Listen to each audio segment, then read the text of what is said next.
After abandoning Raphael in the midst of his battle for life, his son Miguel and his sister Isabel returned months later, hoping to claim an inheritance.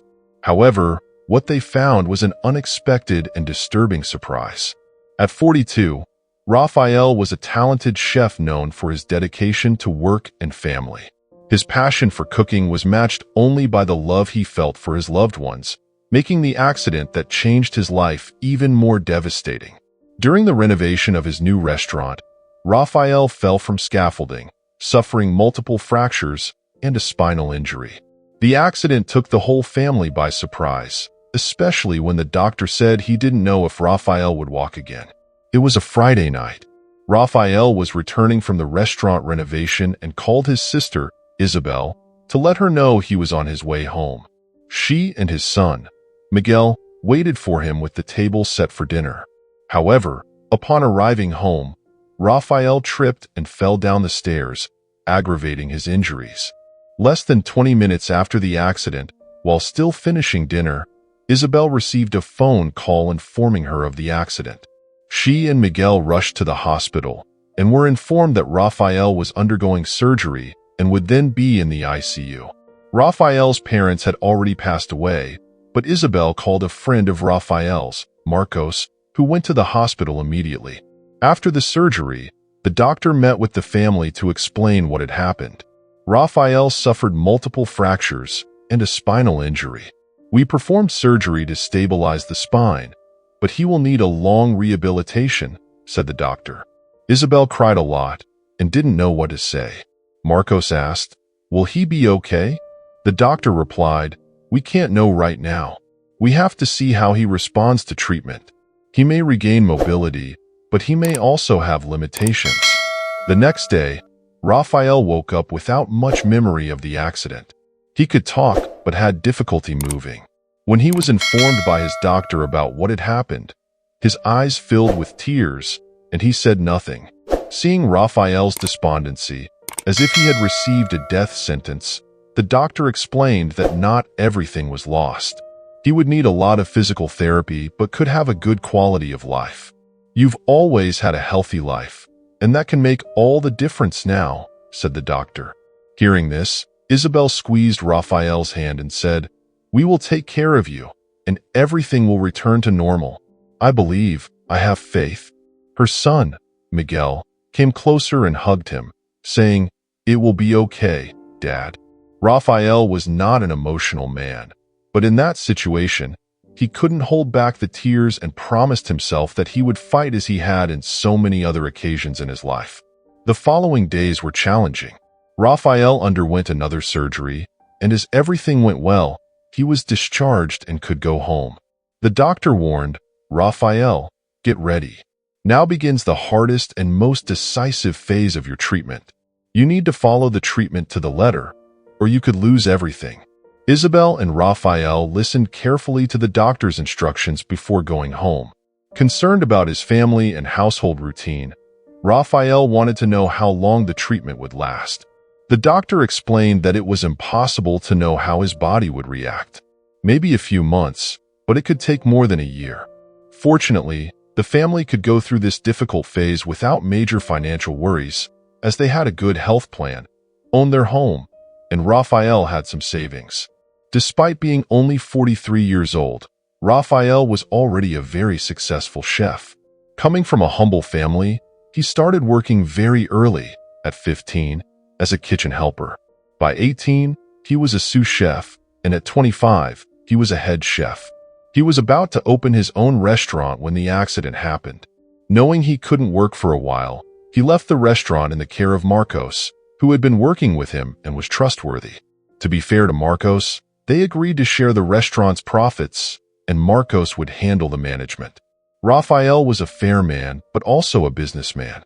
He knew Marcos would work harder if he had the opportunity to earn more. Thus, although apprehensive, Raphael had faith and felt in his heart that he still had a lot to live for and that he would recover. Therefore, he faced the treatment with courage and determination. The treatment was harder than he had imagined. He felt weak and in constant pain. He couldn't make any effort to avoid straining his spine and had to take many medications every 4 hours.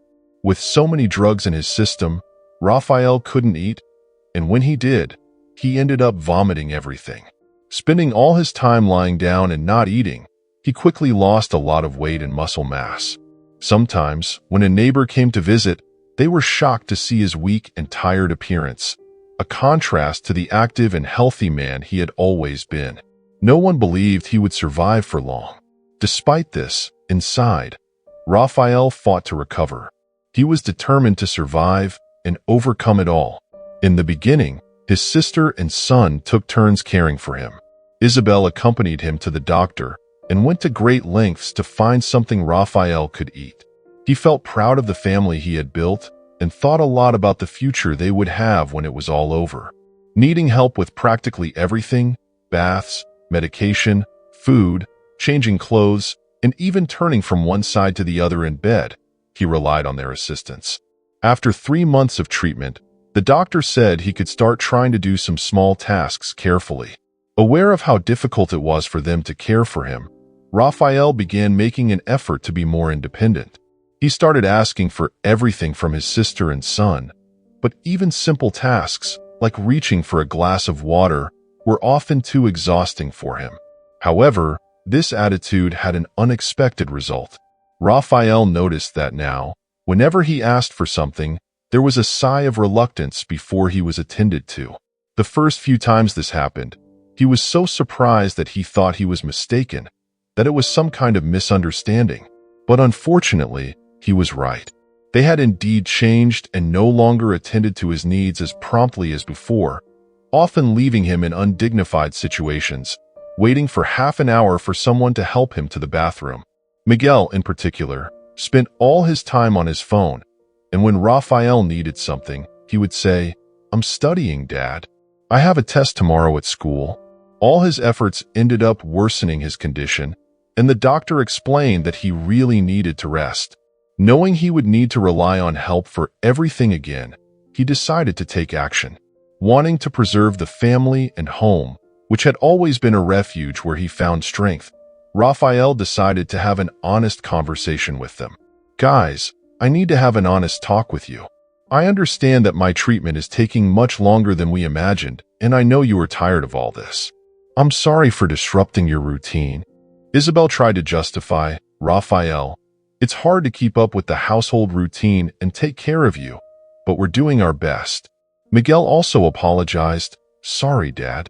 I have so much to study, and sometimes when you call me, I can't come immediately." With this conversation, Raphael felt better, but fearing that everything would remain the same, he proposed a solution. "I think we should hire a nurse to take care of me. Many families do this, and my treatment may still take some time." They both immediately agreed, seeming even relieved. In a way, Raphael also felt relieved, as he wouldn't have to think twice before asking for help. Before hiring someone, Raphael took care to talk to his doctor and ask for a recommendation to find someone trustworthy. After all, the nurse would need to live in his house for some time. Rosa, the nurse recommended by the doctor, was indeed very helpful and professional. She had cared for many in similar situations, but still had compassion and treated Raphael with care and dedication, getting up in the middle of the night to give him his medication and preparing special foods that were easier on his fragile stomach. Thus, Rosa's presence brought relief to the whole family, but this soon began to change. Isabel started to feel uncomfortable seeing another woman taking care of her brother. Rosa took such good care of Raphael that Isabel couldn't believe there wasn't some interest on her part. Raphael, on the other hand, had worsened and was going through a difficult stage of his treatment and couldn't do without Rosa's care. The treatment had already lasted several months, and he was no longer the man he had always been. He had lost over 20 kilograms and could barely stand. Many people thought he wouldn't make it and that these were his last days. And his sister, instead of worrying about him, started to pick on Rosa, complaining about everything the woman did. Even Isabel's mother called Raphael to complain about Rosa's presence. "Raphael, listen to me. It's an affront to your sister. The neighbors are talking about you having another woman living with you." That wasn't true. The neighbors knew Raphael's situation well and knew Rosa was just a nurse. Later that same day, Raphael heard his sister talking to their mother on the phone and realized she was jealous because Rosa was a beautiful woman, younger than her. His sister's irritation with Rosa's presence became visible and even embarrassing for the nurse. Raphael decided to talk to Isabel and assured her there was no reason for such jealousy and that soon he would be recovered, and they wouldn't need the nurse anymore. Isabel agreed with everything her brother said, and he felt reassured, thinking about focusing his energy on his treatment. But a few days later, returning home after an appointment, he was surprised by the absence of his sister and son. On the kitchen table, there was a note. "Dear Raphael, I can't stand living in this house anymore, seeing another woman take my place. I'll stay at Mom's until you finish your treatment. Love, Isabel." Raphael tried to understand what was happening.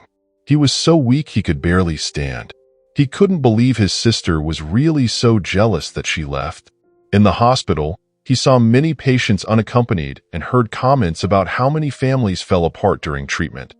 Siblings abandoning their relatives in their time of need, children abandoning their parents in the worst moments of their lives.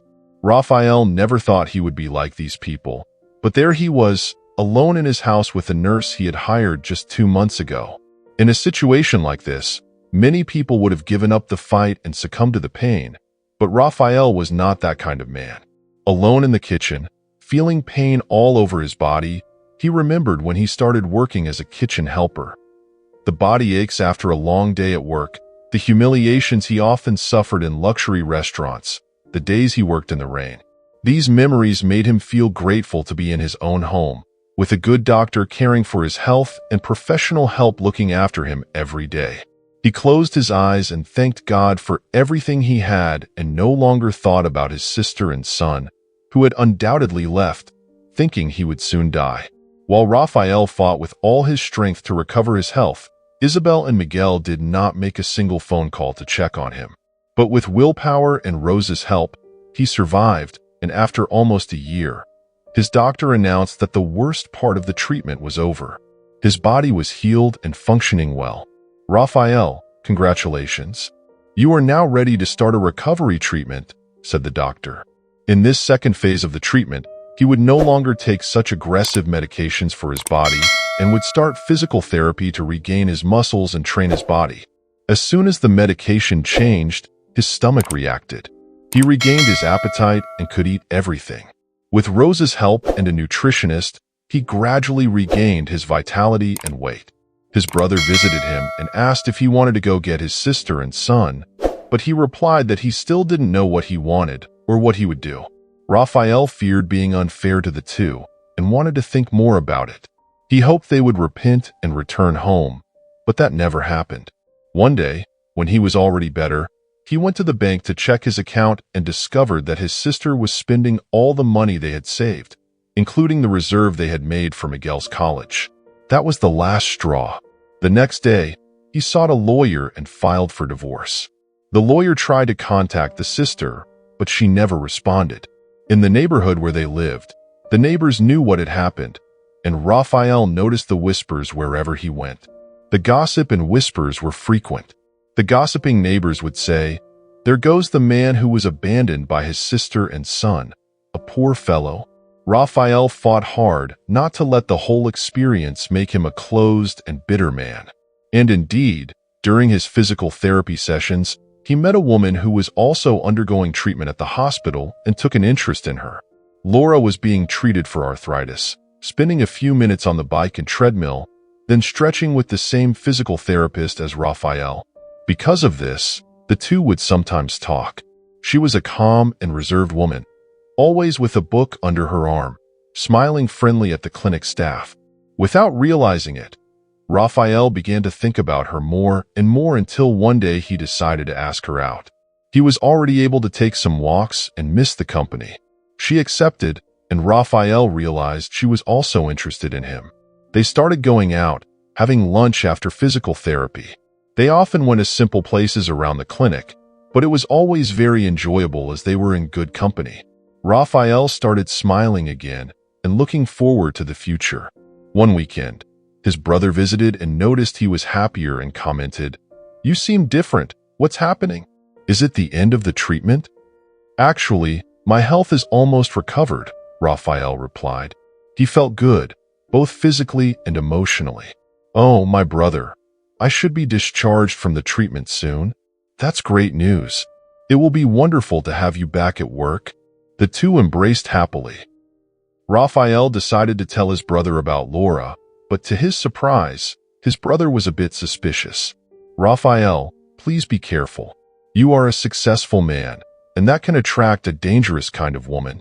The next day, when he went to lunch with Laura after physical therapy, she informed him of something he was not ready to hear.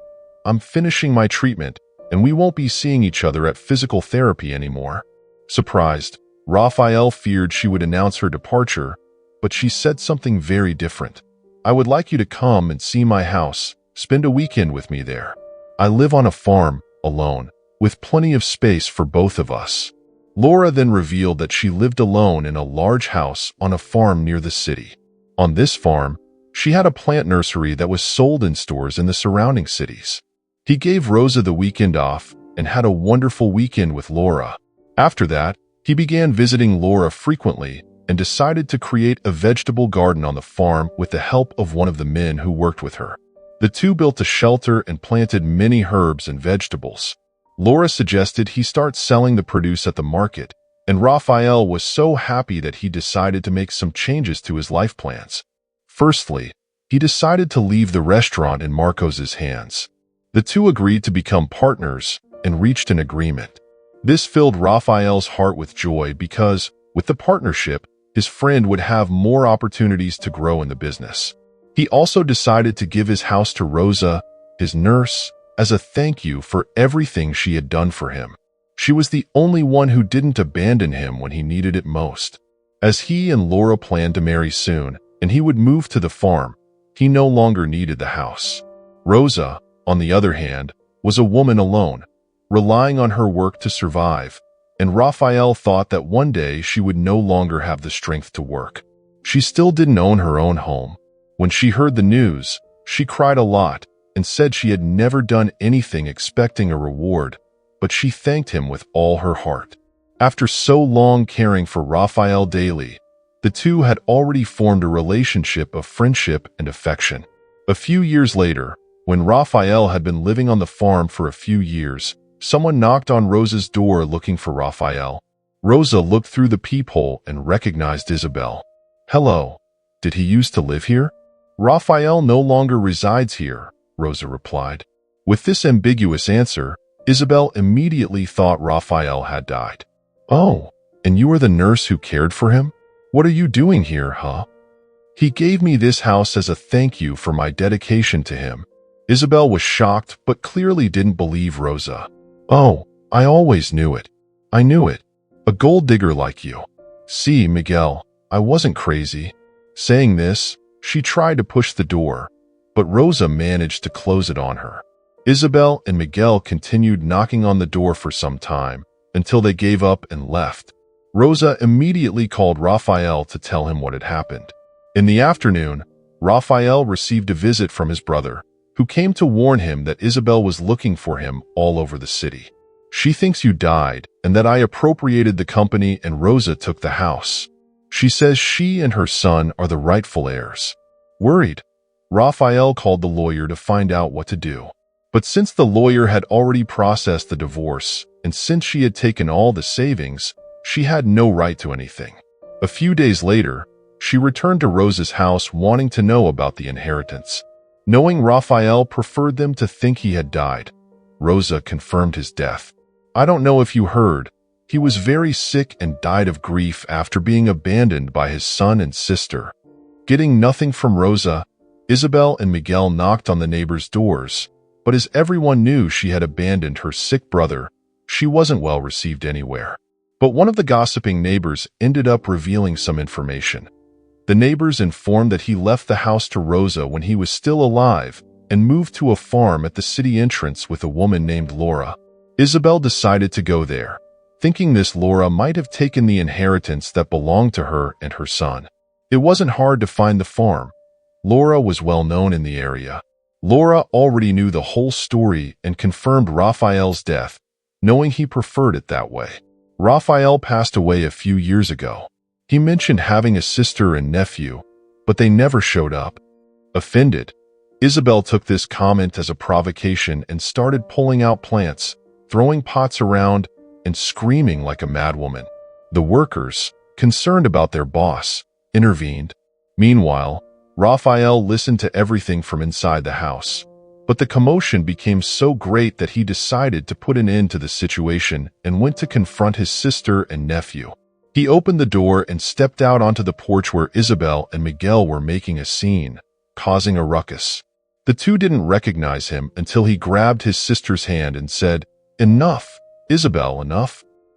Thinking her brother had died, Isabel was shocked to see Raphael stronger than ever. The situation was almost comical. On one side, Isabel, disheveled, poorly dressed, and aged. On the other, the man she thought was dead, well cared for, strong, and muscular.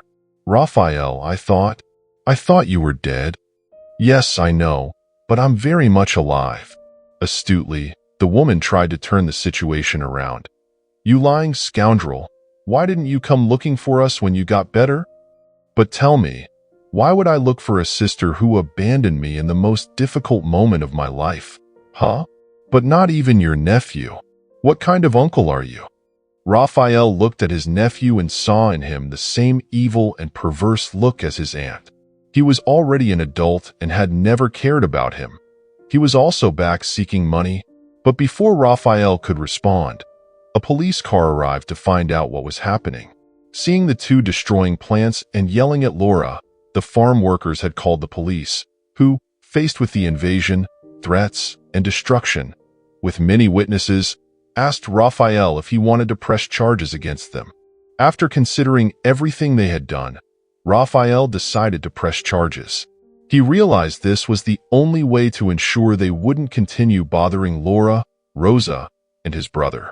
Thus, everyone went to the police station, and Raphael learned that his sister had spent all the savings and therefore had decided to return in search of the inheritance.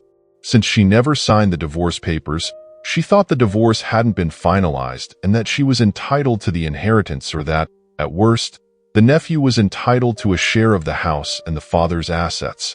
Knowing these details, Raphael asked his lawyer to come to the police station and explain to them that they had been divorced for a long time, and that she had already received her share of the assets when she left the house and spent all the family's savings, which were worth more than a house. In the end, Raphael and Laura returned home and continued living together, while Isabel and Miguel faced charges for invasion of privacy and assault. The two eventually sought work to pay their bills in another city, as Raphael had obtained a restraining order against them for the rest of his life. After resolving the legal issues, Raphael and Laura began planning their future together. They decided to open a restaurant on the farm, where they could combine Raphael's passion for cooking with Laura's love for plants. Together, they created a welcoming and sustainable environment, where they grew their own ingredients and offered healthy and delicious dishes to the local community. Raphael also reconnected with the community, participating in community events and offering cooking classes to underprivileged youth. He found great satisfaction in sharing his knowledge and helping the next generation find their way in life. Marcos, for his part, thrived managing the restaurant in the city. He and Raphael maintained a strong partnership, and the restaurant became a local culinary landmark. Raphael occasionally participated in special events and food festivals, always receiving warm welcomes from customers and colleagues. Isabel and Miguel, after the legal proceedings, had to face their own difficulties. Isabel tried several times to reconcile with Raphael, but he decided it was best to move on without her. Miguel, on the other hand, began working and studying, trying to rebuild his life away from the shadows of the past. Over time, Raphael and Laura married in a simple but love-filled ceremony on the farm. Surrounded by friends, family, and community members, they celebrated the beginning of a new chapter in their lives. The future was bright and full of promises. Raphael and Laura continued to expand their business, always looking for new ways to contribute to the community and live according to their values. They found a perfect balance between work and personal life, building a legacy of love, resilience, and success that would inspire many for years to come. If you enjoyed this story, please give it a like and share your thoughts in the comments. Your support is essential to us. And now, an exciting new story is coming up on your screen.